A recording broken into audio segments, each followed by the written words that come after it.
Yeah. MD. JPB. It's only right, baby. Yeah. Why you mad? I got a bad bro. Name hot in these streets, no Tabasco. But I'm so stuck, that's a fact, yo. And if you think I'm frontin', you can run it back, yo. Go on, run it back. You know that I run it. Everything you wanna do, I already done it. And I got your little boo telling me she love me. I got this. Damn, it's gonna be a long night. Hello guys, what is up? It is me, Prince over this, and I'm back here with another video. Today I'll be doing what if Asta was a player. And before we get right into it, you might be wondering why I haven't posted what if Deku was a speedster. Honestly, the schedule was a lot easier, so it's only been like, what, 2 to 3 days. So, I mean, depending on when I post this, it probably hasn't been that long because I've figured out how to post. And also, it's like, school's almost freaking over anyway, so I have a lot of free time. But I'm not trying to speed things up too much before the deck was a speedster. I want to end it on a good note, so I'm going to be integrating a bit of the war arc, meaning that you will hear of Gigantomachia. Also, anybody else just love the way you say his name, like Gigantomachia? It sounds fucking dope. He's just that giant guy that Gran Torino meets in the in the show one part, and he gets his ass beat. Gran Torino gets beat. That guy, yeah, he's gonna be introduced. It's gonna be a whole thing, and then I will end it off. I just want to let you guys know that it will be the war arc. So there are some spoilers, but not really at all. It won't really be comparable to the manga. Also, if you noticed, I put like some thumbnails up on my community tab. Feel free to go check those out. Those are the new Naruto what ifs I want to work on. Tell me what you think about them, and if any new ideas come along, just put it down in the comments here, or go to the Discord, join the Discord, which is always in the description, like I said, and tell me what you think I should do, and yeah, let's get right into it.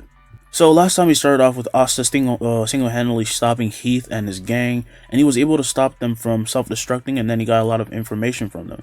Then after this, Asta ran into the Wizard King, finding out that he was the one who sent the special scroll, and it seems like he wanted to know more about Asta's magic, but Asta didn't really show him much yet. Soon he and his party went to a dungeon, which then turned out to be a red gate, but Asta kept his team and the Golden Dawn team safe, and this is where he also showed off his immense strength, and soon they met Mars and his group, making them submit and then getting out of the dungeon.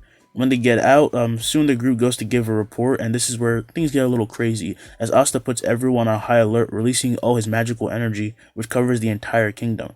Asta will be considered an enemy by the captains, but Julius resolves everything, and he conducts a ceremony, and then leaves everyone to feast. Now, as he begins to feast, Asta sees Noel being harassed and absolutely loses it, destroying all members of the Silver family and beating up the vice-captain of the Golden Dawn. Fuegoleon was the only one who was able to stop Asta, not with fighting, but with words. And Asta actually listened to him, because he's a compassionate guy. And then everything goes smoothly until the attack on the kingdom starts.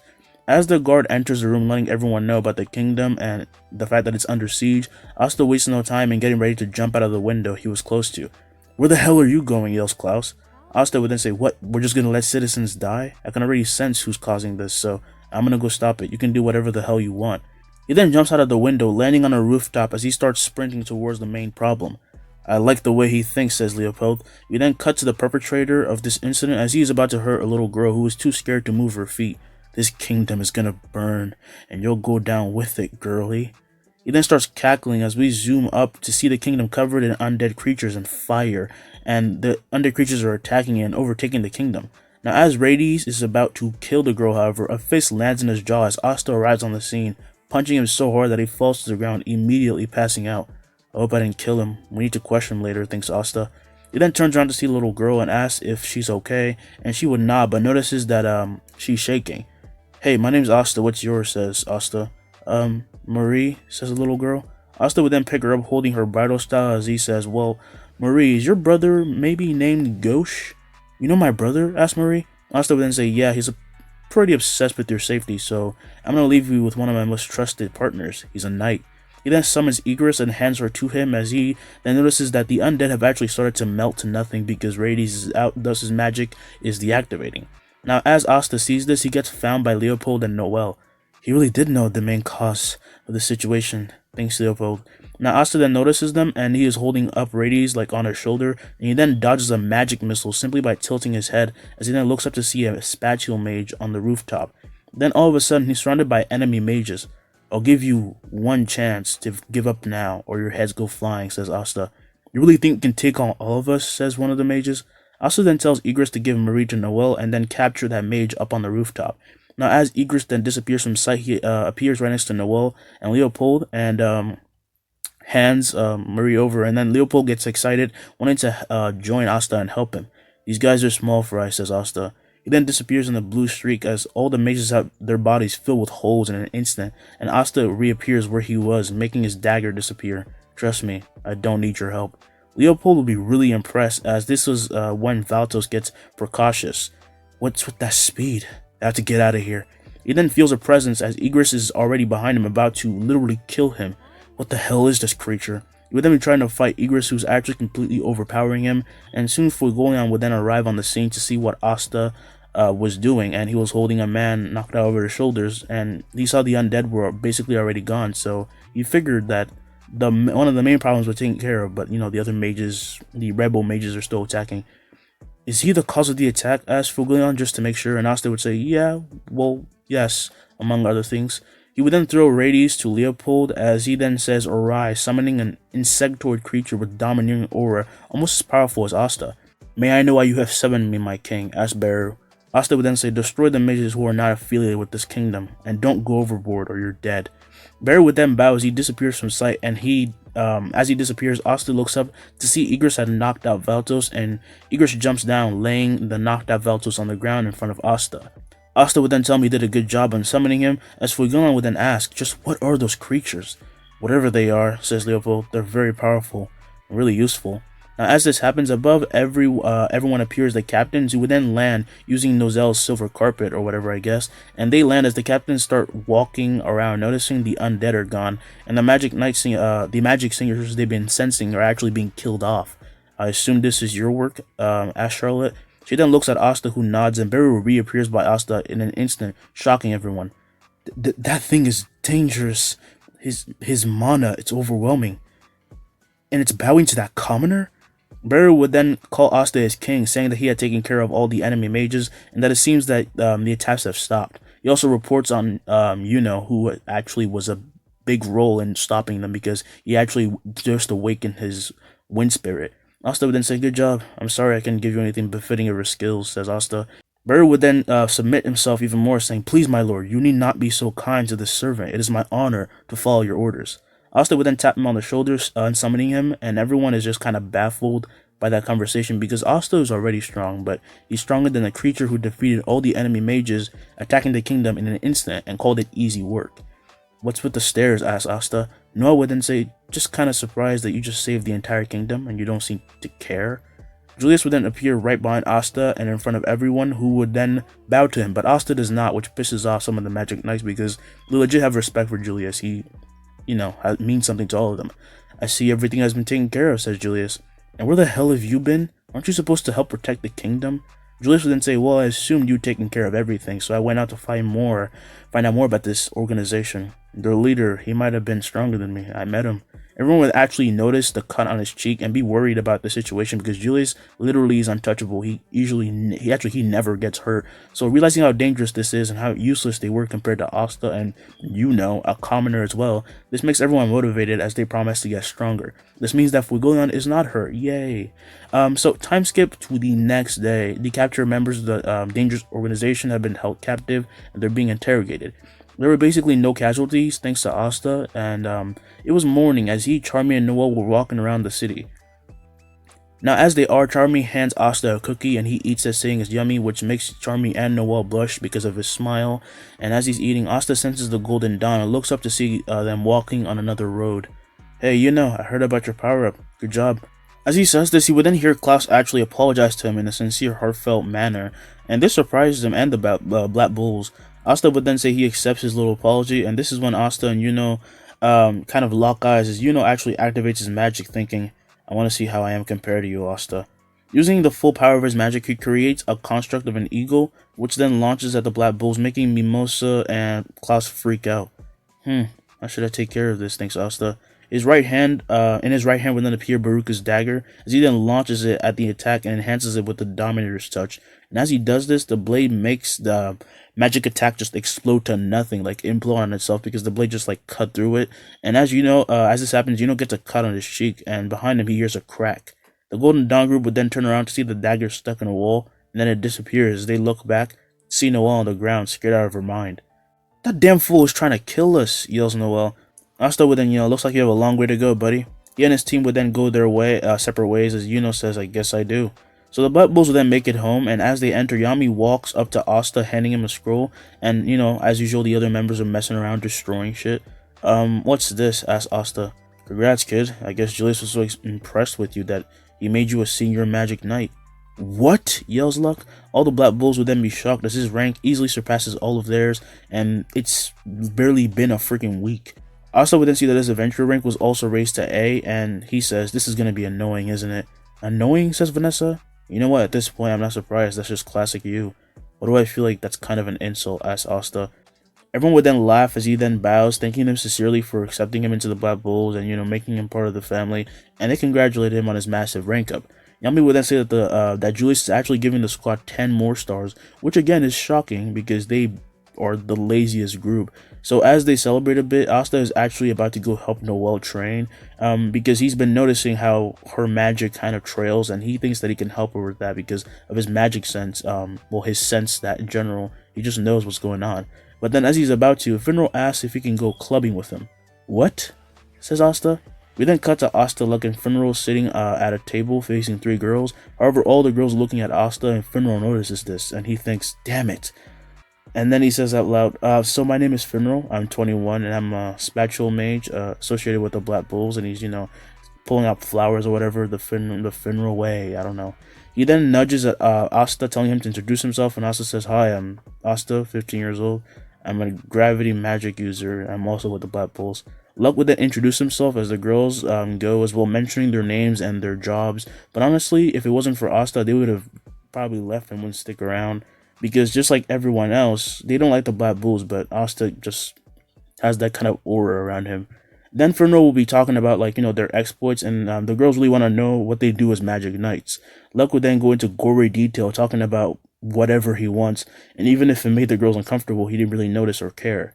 As for Asta, he actually talks about things and missions as well, but honestly, because he has a mother, he's more understanding about girls and girls' feelings, so he's not dense as hell. He understands how it works between a man and a woman. Also, because Lichita is a pretty open person. If you haven't read the manga, she's just like Asta, except way more smart. So at first things are kind of boring, but in the end each couple starts to actually kind of hit it off, and Asta is left talking with Rebecca, and Asta is actually hitting it off with her, making Noelle mad because, well, Noelle's a stalker and she's been following Asta, and she's a bit more mad than she would like to admit, and because Asta and Rebecca have a lot in common, they're both trying to help their families. They both have a lot of responsibility despite their age. However, as they're talking, their table is approached by a drunken man, and he starts talking about how Rebecca is trying to mooch off Asta somehow, and she looks like she's been abandoned and all of that. She must be a freaking prostitute or something, trying to do something. It was just something like that in the manga, and he then goes to grab her by the arm, yanking her as she struggles to get free. All of a sudden, Asta then grabs the man's arm, hoisting him up with ease like he's holding up a freaking balloon, shocking everyone in the inn. He then walks out and throws this hillbilly out of sight, yelling, "Don't judge people like that, you don't know their circumstances." He then walks back to the table, asking Rebecca if she was okay, and she says yes, thanking Asta, who then says that maybe it's time to get out of here. They all agree and leave the inn. However, Asta is the only one who actually gets invited to a girl's house, and while Finral teleports him and Luck back home, Asta goes to Rebecca's home and meets her siblings. Now, as Asta goes to Rebecca's home though, Noelle does follow them for a while, before deciding to go back home because she realizes how weird she's being. Now we go to a different perspective, Gauche's. Like usual, he's obsessing over Marie, and in fact today was her birthday, and he had just finished a mission and was walking to the orphanage with a ton of gifts in hand, and had a nosebleed just from thinking about his sweet little sister. However, soon as he approached the orphanage, he saw a sight that would anger him. Asta was playing with his sister, using Dominator's touch, and Asta had been making all of Rebecca's siblings flow and Marie flow, and they were just kind of having a lot of fun. Asta would then let them down and went to pat Marie on the head, but then Gauche came out of nowhere trying to kick him in the face. However, as he landed a blow on Asta's face, everyone just heard a crack as he actually broke his ankle doing this, and he would then be in pain jumping up and down on one leg as Rebecca asked who this weird guy was. Oh, this is Gauche. He's an obsessive siscon. I am not, yells Gauche. He would then still be in pain, and Asta hands him a recovery potion as he then drinks it, and his leg is fixed. But as soon as he is fixed, he still started bothering Asta, who was afraid that Gauche's intent to kill would activate the system. I don't want to have to kill this guy, thinks Asta. He would then appear behind Gauche, neck chopping him as he fell, and Asta caught him. Marie would then run over asking if her brother was okay, and Asta said that he was fine, he just needed to take a break. Sister Teresa would then come over apologizing for Gauche's personality because she's been dealing with it for a long time. And then Sister Teresa started taking Marie back to the orphanage. You know what? Since she likes Igor so much, I can lend him to her for now.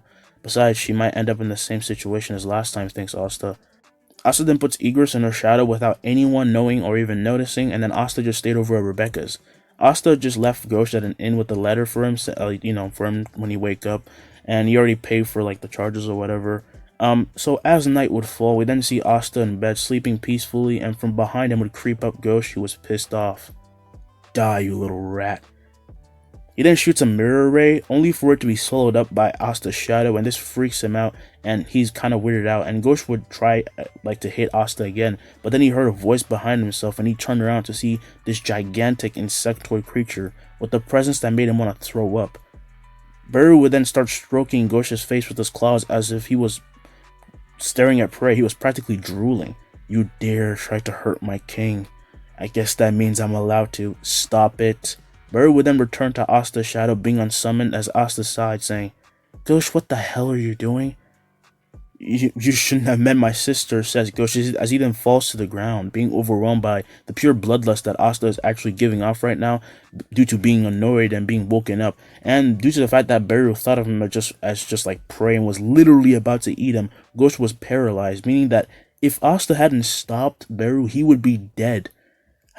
I could have actually died, says Gauche. Yeah, no duh, says Asta. Dude, if you do something like that again, I won't stop him next time. Now get out of my room. Gauche would then grit his teeth as he then left the room and went outside. However, Asta would then sense a lot of magic, and he puts on his clothes and goes outside to see that it is actually snowing.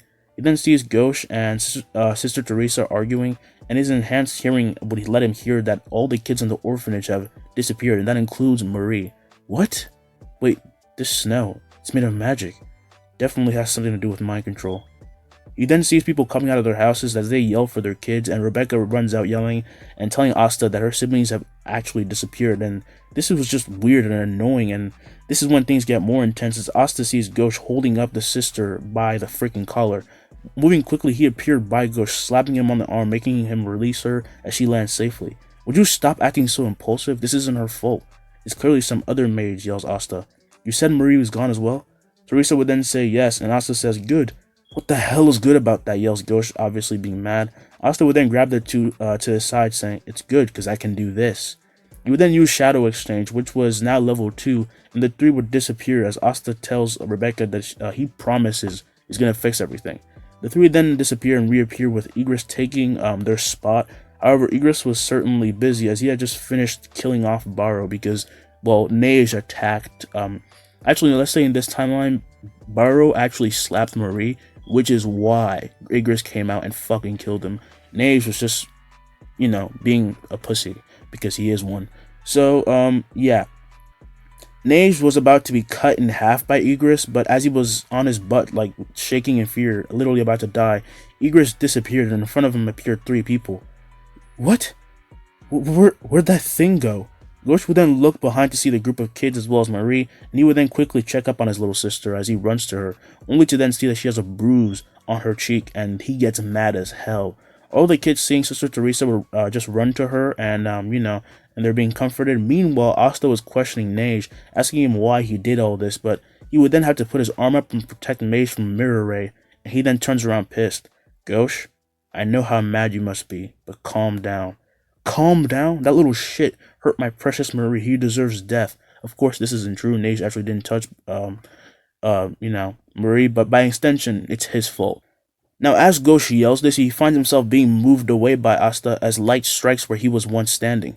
What the hell was that? Asked Gauche. Asta as well as everyone would then look up to see a man with long blonde hair falling through a black portal. Another spatule mage? This guy, he's more dangerous than the other attackers, thinks Asta. Lick would then land as Asta yells, "Get out of here, all of you, right now." "You're quite the dependent young man," says Licht, "stopping our advance on the kingdom. But then you made a mistake." He then appears right by Asta at the speed of light, only to then feel overwhelming bloodlust, which then makes him jump back on instinct. "What is this? How could I be scared of a mere human?" thinks Licht. Gauche would then grab Marie and leave, and Neige runs out, as does Sister Teresa and the kids quickly as they can. And as they do, Asta makes Rasaka's fang appear in his hand. "Looks like you're going to be worth the extra effort. So please, show me what you're made of." Lick would then start flying as he shows off his grimoire, which is actually a 4-leaf clover, just like you know, and multiple light spears just start flying out at Asta, who would then cut them all to nothing, and he keeps moving towards Lick. He then activates Sprint, appearing right in front of Lick as he then stabs him in the shoulder, and he then uses Vital Strike as Lick spits out blood, with him getting a hole in his stomach, and in his chest, and in his side. Lick then quickly disappears, reappearing a few feet away as he starts healing himself as quickly as he can, because he got hit in the freaking chest and he has a hole in his chest. "Who is he?" thinks Licht. "He doesn't even use a grimoire and he's beating me? I refuse to accept this." Lick would then feel this overwhelming pressure as he's forced onto the ground face first, and this causes a crater as Asta slowly approaches him, and then he kneels down. "After such a show of magic, I thought you'd be stronger." He then flicks up with his index finger, making Lick fly up, and then he slams into the ceiling as he spits out blood, and Asta then just slammed him back down onto the ground. Lick would then get mad, releasing all of his magic, and this makes the cave shake, as those outside would see a bright light, which completely fills the area and explodes out. Now, as this happens, we cut to a few minutes later when Asta had just teleported away and Igris took his spot. Now, as Igris had arrived, everyone who was on the street was surprised. However, Noelle then came out, revealing she was around, and asked Igris, "Hey, you, Knight, has Asta gone to investigate this?" Igris would then nod, and I know, recognizing Noelle, and he doesn't mind talking to her. Well, he can't talk yet. And Noelle would say, "I wonder if I should call for backup." Now, we then cut back to the cave. That was a really short cut between Noelle and Igris. We then cut back to the cave where Asta was slightly blinded by Lake's light magic, and he then stood up to see him flying above him. "I underestimated you, but now it's time to end all of this. But I would like to know what your name is." "It's Asta." His shadow then grows with a new demon soldier climbing out of it as it then bows to Asta, confusing Lake. But one thing that he is very cautious about right now is how this creature seems to have more magic than he does. Does this mean this human was hiding his true power? What is his magic? He would then brush this off and try to use his ultimate attack with all the magic he can muster, launching a divine judgment ray, but on a way more massive scale. Asta and the summon then get engulfed in light, and Lick lands down, breathing heavily as he was actually still healing his body from Asta's blows. But the fight wasn't over yet. He would then feel a huge amount of mana and pressure as he then hears these words, "Heim of Protection." Lick would then see Asta and his demonic summon finally completely fine, and in front of him was a transparent purplish barrier, and Tusk then points to Lick, saying, "How dare you attack my king? Heim of Agony." Lick would then burst with blood from every orifice in his body, his eyes, sockets, mouth, etc., and then he fell to the ground, seemingly dead, but Asta knew he was just on the verge of death, but he wasn't there yet. Asta then keeps Tusk around as he then approaches Lick, and then he lifts him up by the hair, and he slammed his hand on Lick's chest. And his dark aura, like magic, would then just engulf and envelop him, thus sealing Lick's magic. This means that Lick could not heal himself or do anything, meaning that he was close to dying. Player has unlocked new skill, Curse. Asta would then be surprised by this, and then he checks the skill for a bit to see that it was apparently a skill that allows him to use his magic to curse people, obviously. And right now it can apply 2 effects. It can lock magic for 5 minutes, depending on, like, you know, how strong the enemy is, and literally everyone in this world is weaker than Asta, so everyone gets their magic locked for 5 minutes. And they can also cause unbearable pain in whatever area you touch the target for, like in their chest or leg, their head, for 5 minutes as well. I can curse people?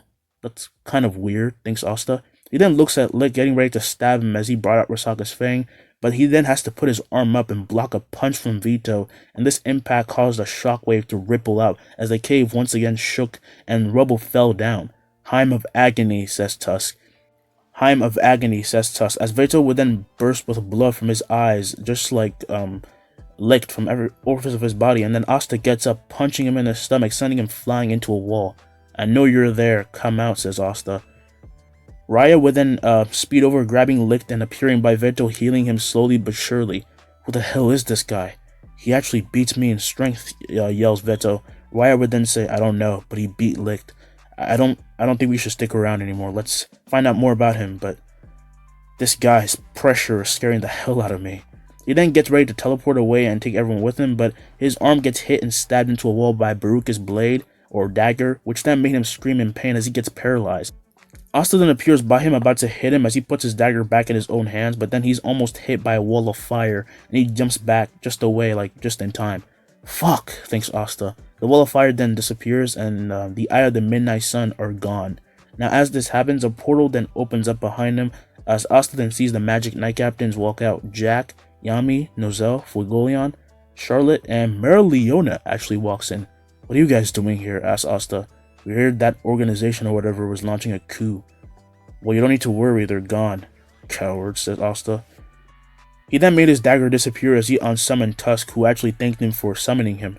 You're saying you claimed victory? Asked Nozel. Yes, but they escaped. But they have no idea I can get to them whenever I want. I placed one of my most powerful soldiers on all three of them.